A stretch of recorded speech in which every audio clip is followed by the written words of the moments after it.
मैं शपथ लेता हूं कि मैं स्वयं स्वच्छता के प्रति सजग रहूंगा और उसके लिए समय दूंगा।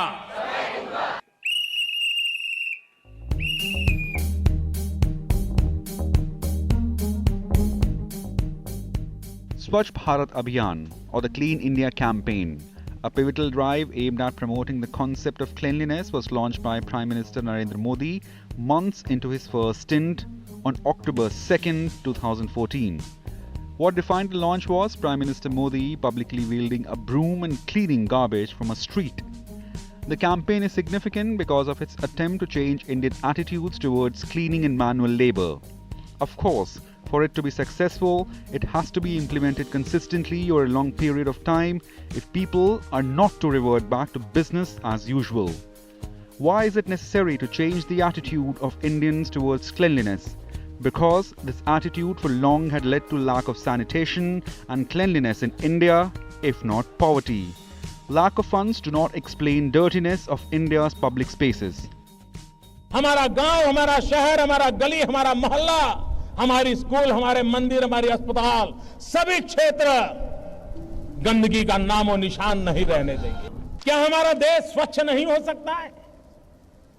अगर 125 करोड़ देशवासी तय कर लें कि मैं कभी गंदगी नहीं करूंगा, तो दुनिया की कौन सी ताकत है जो हमारे शहर गांव को आकर के गंदा कर सके?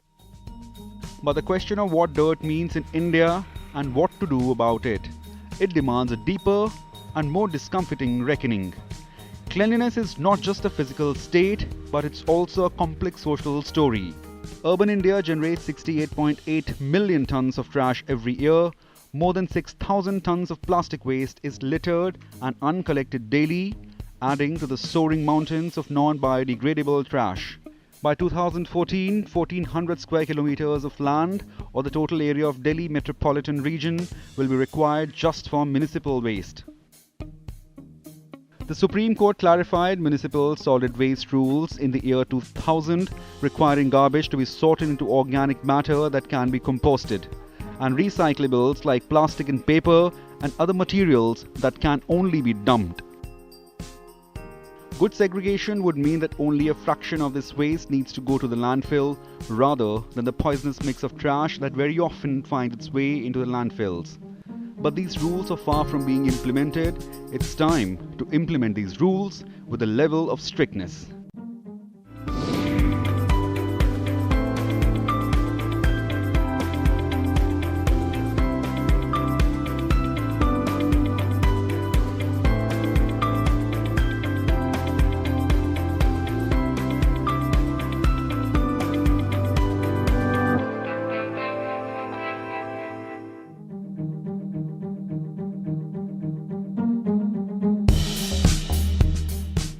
There are many developed countries who are doing this using technology and management skills. Rajya Sabha TV team visited South Korea and took a stock of things in waste management. It's important that we learn from the experience of other countries like South Korea, which has successfully implemented an efficient system of waste management, which has led to the waste being sorted into organic matter that can be composted, recyclables like plastic and paper and other materials that can only be dumped at the level of disposable by the citizens. South Korea, which once recycled 2% of its food waste, now recycles a whopping 95%. This is just a waste, paper, bottle, pen, plastic bottle, and some plastic bag. And then the yellow one is specifically for food.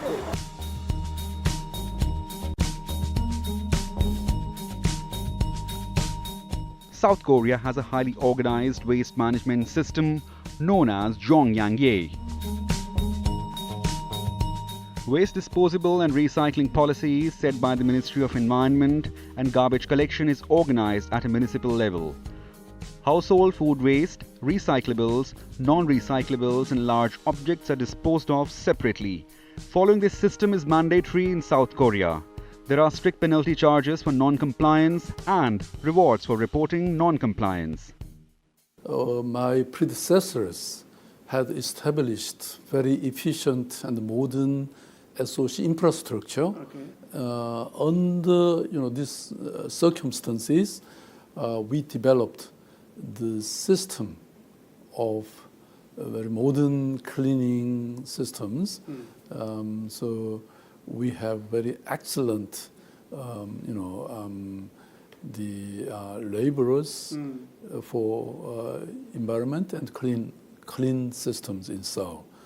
There is no direct fee for garbage collection. Funding comes from sale of garbage bags that are colored coded by waste category and are usable only in one district. Color coding varies between the districts and non-standard bags are not acceptable by the collectors. Disposal is typically centralized in large buildings, most of which has a waste disposal area, communal bins and a caretaker whose responsibility is to supervise waste disposal. If no waste disposal area or caretaker is present, garbage bags can be left outside the house between certain hours on the designated day, which are usually between late evening and early morning. The four separate categories of waste in South Korea are landfill waste, organic waste, recyclables, and large waste objects. In general, organic waste constitutes anything that could be fed to livestock. Objects such as fruit stones, bones, nutshells, and tea bags are placed in a landfill container. Paper, glass, steel, fabrics, and plastics are recycled.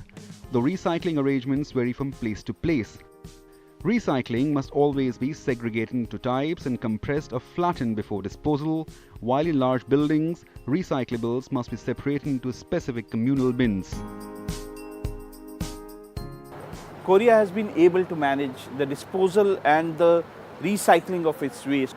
The key to this is segregation of various kind of waste at the very primary level, that is at the level of collection of waste.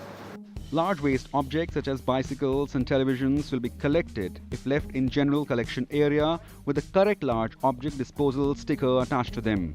These large object disposal stickers of different types can be bought at district offices. 20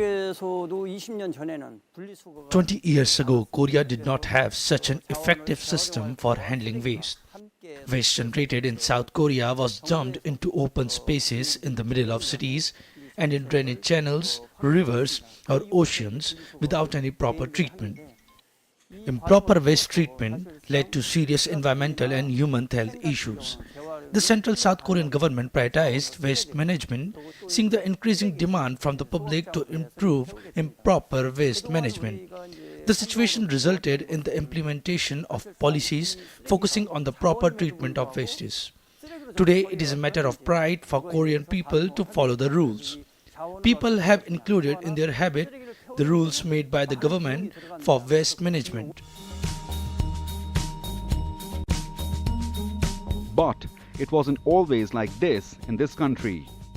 The mouth-watering array of side dishes that accompany a traditional South Korean meal, called banchan, are often left unfinished, contributing to one of the world's highest rates of food wastage. Each South Korean generates more than 130 kilograms of food waste each year. In 1995, the Korean government implemented a volume-based waste-free system countrywide in an attempt to reduce the quantity of food waste and increase the rate of recycling. Up until then, a single flat rate was still being charged regardless of how much trash was being thrown out. This pay-as-you-throw waste management system would impose a differentiated treatment cost determined by the amount of waste generated by each household resident. Under the VBWF, or the volume-based waste-free system, waste is collected in synthetic resin bags that are purchased at price of the waste treatment cost. Recyclables waste, however, are sorted and placed in separate bins without any charge. The system would play a significant role in reducing the amount of waste generated while also fostering recycling. Prior to this, recycling rates were extremely low since there was no incentive for households to take care about recycling. Waste management in Korea is much easier than collecting garbage from homes.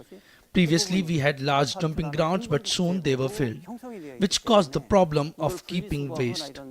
We definitely needed a permanent solution. After that, all the rules related to waste disposal were made. We also learned that waste is a big problem and its disposal should be started from the homes itself. We made people aware that there should be less waste from home, after which people supported us, and that is why we were successful in waste management and disposal.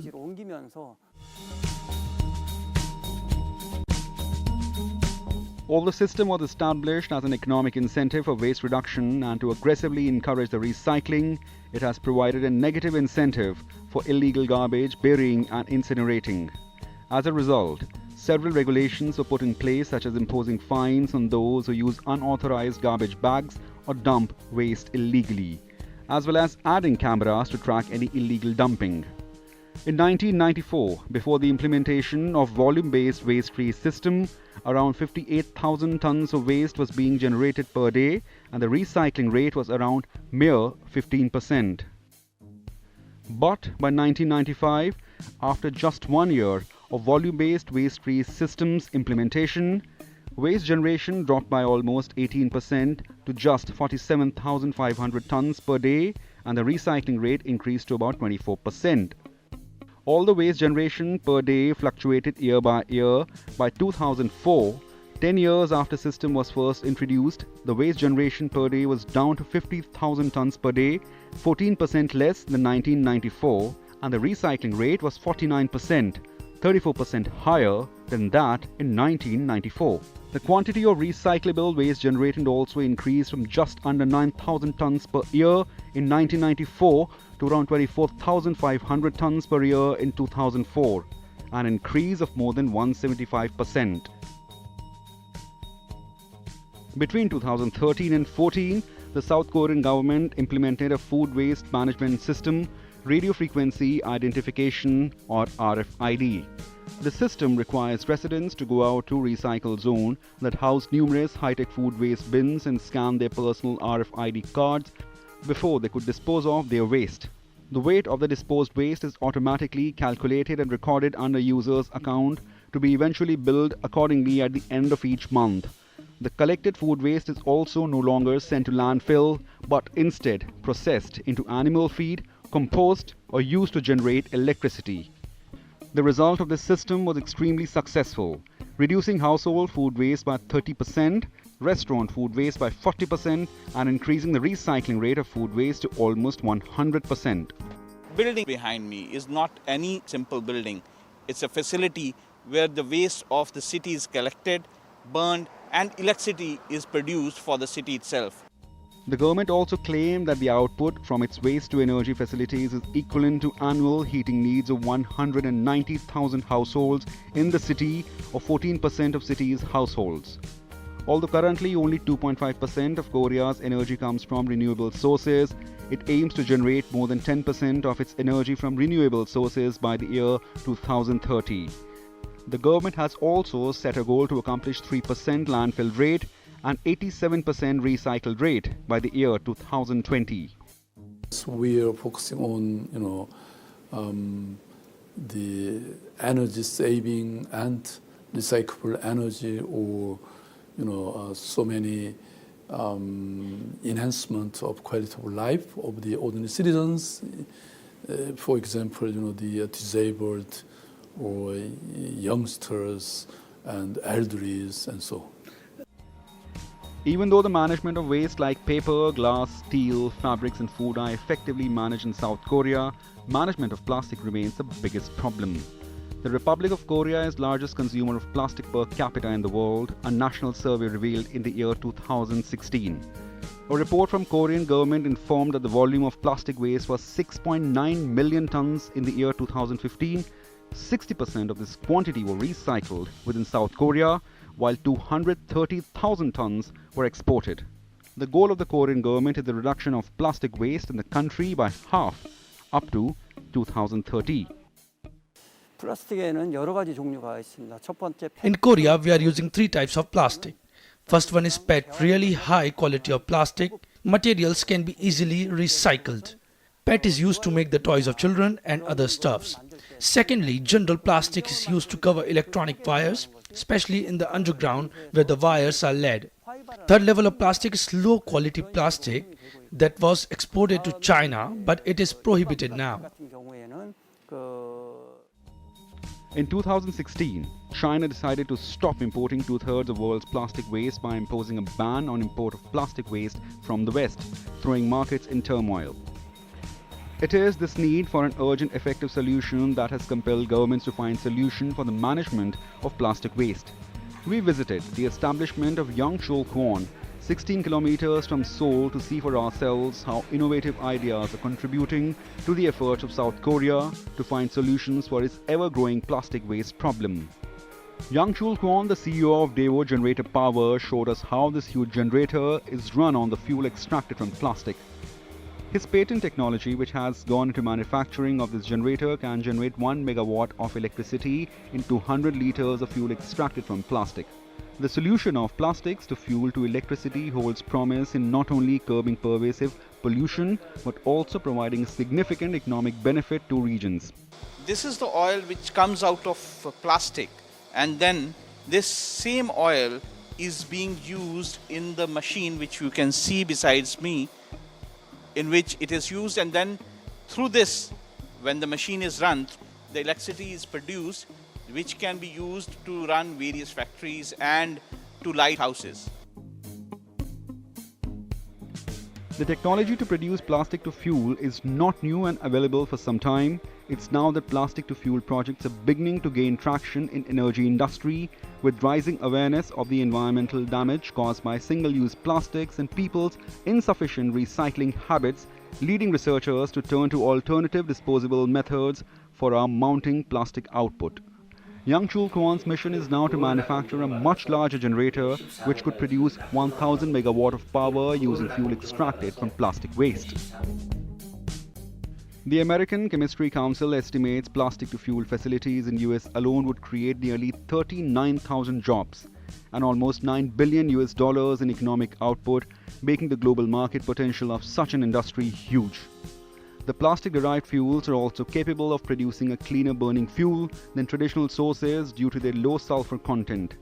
A remarkable byproduct of waste management, considering majority of developing nations use sulfur-heavy diesel. Well, it is in plastic, in the material, much easier and more beneficially, profitable. Okay. Because we are producing simultaneously liquid fuel and also electricity. Other solutions are also helping as well, which is taking refused plastic waste and turning it into compact pieces that are burnt as fuel for energy, making other usable items from recycled plastic or used plastic waste in road construction. The South Korean national government's push to cut down on plastic materials has encouraged the Seoul city government to halve usage of plastic in the capital by 2022. There are also plans to crack down on excessive packaging, and any products containing harmful components such as PVC will be banned, while other plastic products that are difficult to recycle are set to be phased out. Plastic bag usage would also be reduced, while disposable cups and plastic straws at coffee shops and other public places are being phased out gradually by the year 2027. India and Delhi and many other Indian cities, incredible city. I mean, having a great potential for the future. The Indians are very talented people, and you have a really great land and historic heritages. So if you combine all these 3 points, probably India will be #1 country in the world. We can cooperate in terms of sustainability and climate change and smart city. Interestingly, almost 60% of total plastic waste generated in India gets recycled, while the remaining escapes into the environment. However, most of the plastic is downcycled. At this juncture, India needs robust and stringent waste management tools to substantially improve the situation, but ultimately the success of any government program lays in its design, implementation and participation of community members.